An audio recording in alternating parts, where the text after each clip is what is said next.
velika gužva u kaznenom prostoru Crvene zvezde. Maletić na prvu stativu, Jovetić je bio tamo, sada Đorđević i 1-0 za Partizan. 1-0 za Partizan, Lazić je strelac.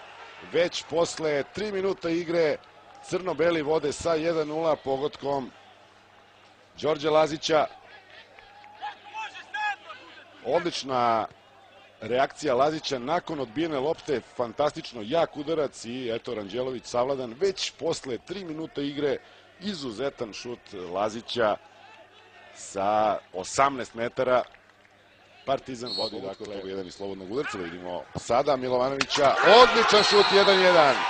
Specijalista za slobodne udarce Dejan Milovanović i Crvena zvezda izjednačila rezultat u 20. minutu susreta. Evo kako je šutirao precizno uz pomoć okvira gola, uz pomoć prečke kapiten Crvene zvezde i nemoćan Božović. Dakle 1-1 eto na našem najvećem stadionu. Nova šansa Castillo, prilika za Castilja, Castillo 2-1. 2-1 za Crvenu zvezdu, Sekundo Castillo koji je imao dve prilike, sada postiže pogodak.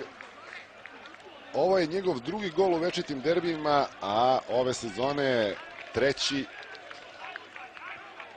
2-1 za Crvenu zvezdu, eto preokreta u prvih 45 minuta, još jednom vidimo kako se lepo okrenuo i onda šutirao i ovaj put susreta.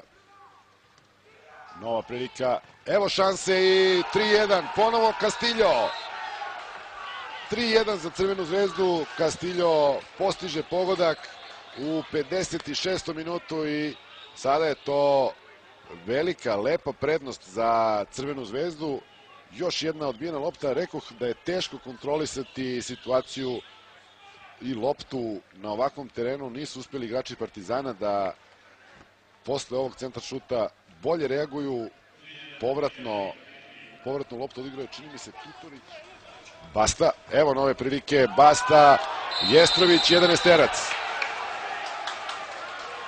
11-terac, Božović, Milijaš i 4-1 za Crvenu zvezdu. Izuzetan